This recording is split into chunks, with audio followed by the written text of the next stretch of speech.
Hey guys, so this is my 2017 RP180 Rpod model 180 for sale right now, and I'm just going to give you a little walk around on the outside so you can check it out, and then I'll have some more detailed pictures and little video clips throughout the remainder of this video so you can see some of the things that we've upgraded, as well as some of the Rpod features that come on this model right here.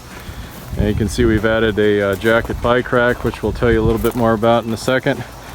We've got a nice dual battery setup on the golf cart batteries there, and we got the slide outside here, and everything's real nice and clean. Paint's in great shape.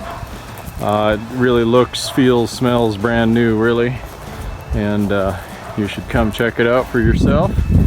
I'll just wrap around back here and then we'll get some of those close-up details.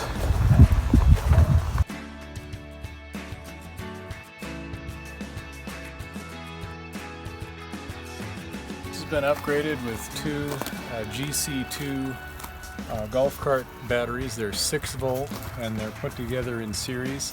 The advantage here is they have a lot higher capacity and a deeper cycle than a standard RV battery. If you read about them on forums, it's pretty established that they're the preferable kind of battery to have on a rig like this. And so that's just one of the upgrades on the electrical system. It also has custom cabling, as you can see in here. Come on in, let's show this.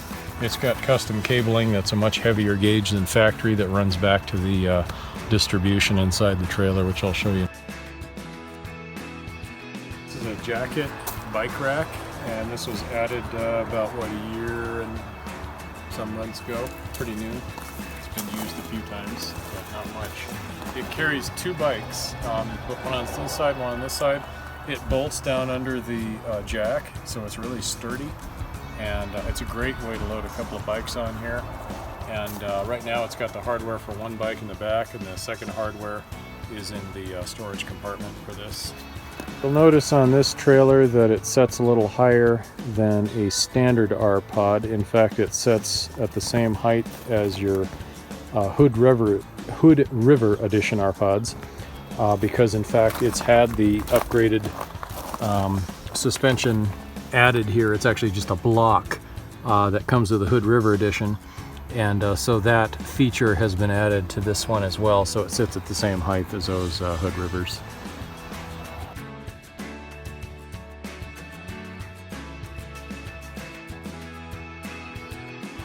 So one of the things we added to this, the storage compartments on both the front and the back there. Go ahead and show them that one.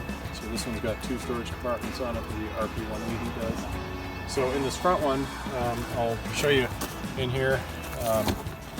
They're dark when they come from the factory. There's no lights in here.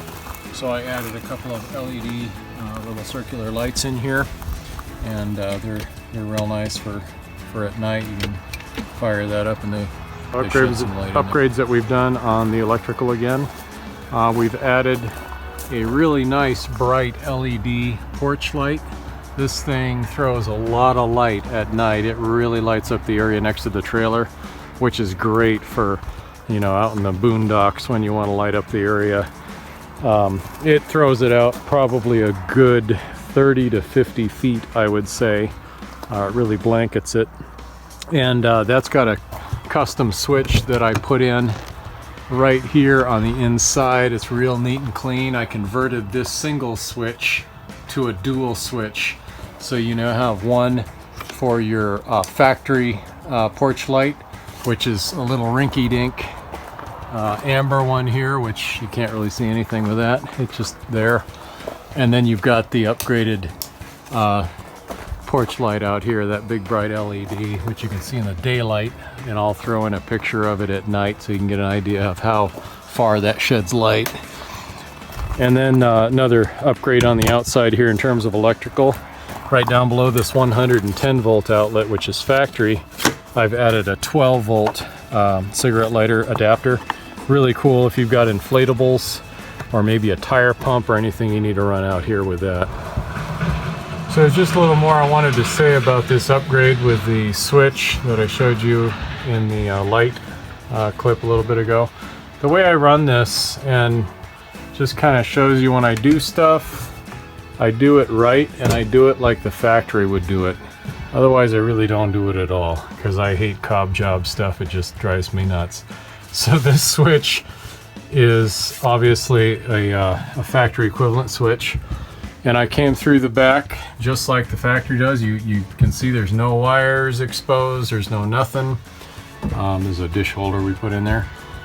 And all those wires get hidden except for right up here. I ran a flat, get in there so you can see it. I ran a flat conduit right around that corner with the corner piece. And right under there is where it goes out to the outside through a sealed hole. I sealed it with a RV silicone sealant on the back of that light. So like I say, if I do it in here, it gets done like factory. Okay, so there are a couple of defects in this trailer, and I'll show you what they are. Number one, this little decal has a little peel in it.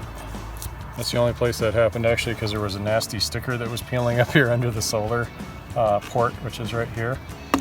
And when I peeled that sticker off, it tore some of that decal. So that's one defect. The only other one is inside. And that is a scratch on this drawer right here. And besides that, I know of no other defects in this unit. So here we are again outside, and I mentioned this solar port, which is a factory feature that these Rpods come with. These are really simple from the factory. The only thing this is a port that is tied directly in your batteries. They're made for one of these external solar charging units that has the solar controller in them. I went way above and beyond that because I didn't really like the idea of hauling around some device, throwing it in the campsite, hooking it up the trailer. It's just kind of silly to me. It's not done the way it should be. I like rooftop solar. We've got a 100-watt solar panel up there, and it's mounted right in the back. It's kind of hard to see from here, but it's up there. I plumbed in the wiring down through the wall on the interior. Again, the roof penetrations are sealed with the factory RV roof sealant. And right here, let me get over here so you can see all this. Right here is kind of the gem of the whole system. This is a really cool unit.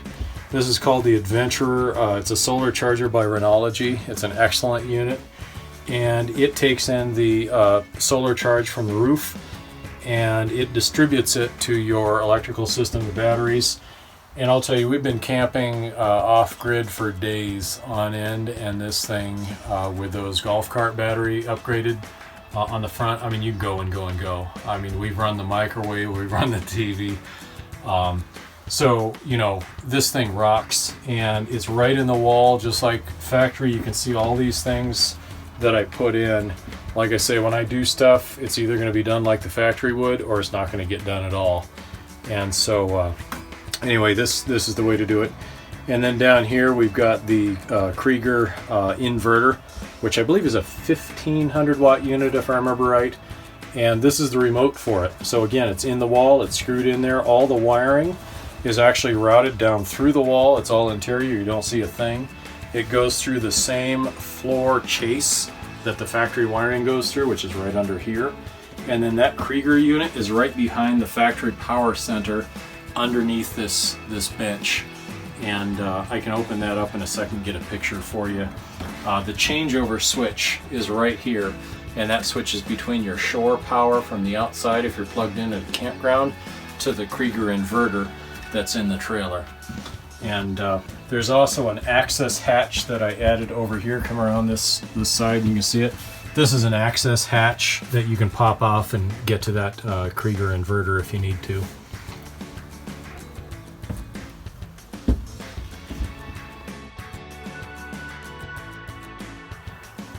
Okay, so another really cool upgrade that we've done to this unit, which I actually got inspired on this one from a forum, the Rpod forum. This is a storage shelf that spans the kind of wasted space towards the front where that roof is radiused over the bed. So this thing adds such a ton of storage, I can't even begin to tell you. I've stacked, you know, piles of jeans, clothes, jackets, magazines, anything you can imagine up here. It's a nice, stout, sturdy shelf, and it's solid wood. We matched the finishes the best we could to the factory, and I'll just kind of spin around here. So I mean, here's the factory stuff. You know, you've got this real nice kind of a gray ash or something, I don't know what you call it, and here's the little trim they put up here from the factory around that. So I matched the trim style and finished that out in the same kind of gray ash color, and this thing rocks. This is a ton of storage space that makes use of a otherwise wasted space, and the construction on this, everything fits. The fit and finish is excellent. All the joints are done with glue and a Craig jig construction, so it's super solid. It's not going anywhere.